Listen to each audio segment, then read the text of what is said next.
Hey everybody, it's Shane here with Waiting to be Seen, and I want to welcome you to today's video. I am talking camera angles because whether you realize it or not, camera angles have a really important kind of psychological play on how we consume our visual content. And so if that sounds like it's going to be something of interest to you, then stick around for today's Back to Basics video.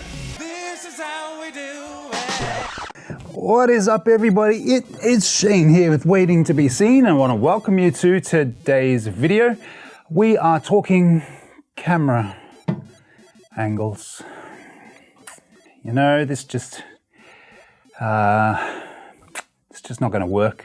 This kind of, you know what, here. Let me see. Let's see whether or not I can fix this. Maybe if I... All right, let's see how that goes. Oh, you know, I don't think this is any better. I'm trying to share a presentation with you guys, and you know, I want to treat you as equals. And yeah, this is very much not. No, it's not right. Let's go again. And let's try something else. Maybe I'm pretty sure. I'm pretty sure I can nail this. All right. How? Yes. There you go. Much better. You have now seen 3 illustrations of camera angles. And look, there are plenty of other camera angles that are available, but they all play a vital role in how we communicate our content. So for example, this is a presentation. I'm doing something of a tutorial with you guys today. It's a back to basics video on camera angles. And so because I'm communicating some information and I want to talk with you, not at you, not down on you, but with you to encourage you that you can do it, I want to talk at your eye level. And visually, that's what the eye level angle does. So long as it's around about face level, then this is the kind of shot you can expect for tutorials, for news reports.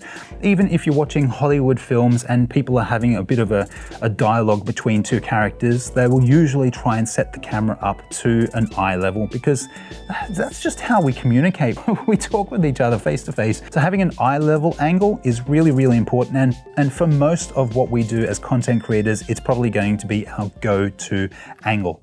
Now, one of the other angles that I've already shown you today was a high angle. For a presentation, high angles really visually don't work. And I think it's because psychologically, when you're looking at a little screen, already you're reduced. You know, you're down, you're small. And you're looking at this little screen, and then you're looking at that little screen, and you're looking down on the person on the little screen. It kind of fights against what you're trying to communicate. It'll still get through, but if you actually want to have the most impact, then don't use a high angle for a presentation like this. Use it, absolutely use it, but think about what's going to best engage with the audience in the emotive and the psychological way that you kind of want them to engage. If you want them to feel like they're in a position of power, or if you want them to feel that the person on screen is in a lesser position, high angle all the way. The low angle that I had before is the opposite. If you're in a low angle looking up, then the person that is on screen, you know, that is standing above the camera looking down on the camera, they're suddenly in a position of power, of authority. And I actually find that Hollywood does this really well when there's some kind of transformation of a character.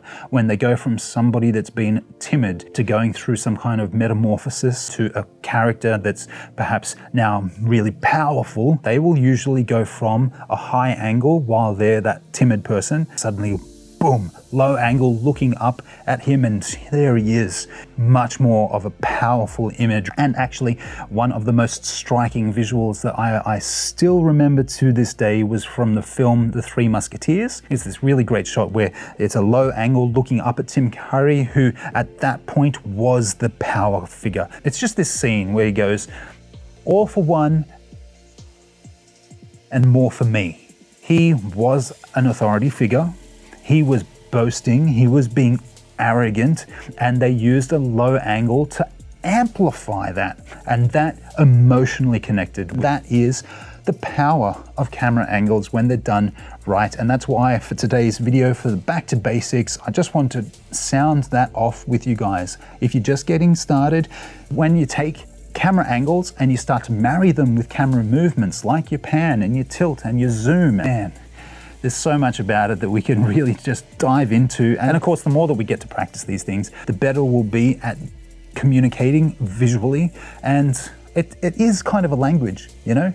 Visual storytelling is a bit of a language. And so I hope that I've been able to share with you some of the words that are going to help you tell your visual story in a more dynamic way. So if you've enjoyed today's video, then you know the deal. Give me a thumbs up down below. Let me know that you have enjoyed it. And hey, if you think that videos such as this one, as well as the other back to basics content I have, as well as some of the more in-depth tutorials that I have on my channel, might be something of interest for you, then consider subscribing to me today as well. Click on the big red subscribe button down below. Click on the notification bell right alongside that, and YouTube, they'll do the rest. They will let you know as soon as my latest content drops week to week. I'd love to have you on board for the journey.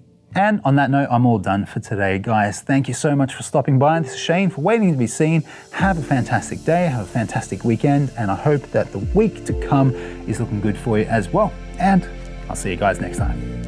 That's gonna leave a mark. What?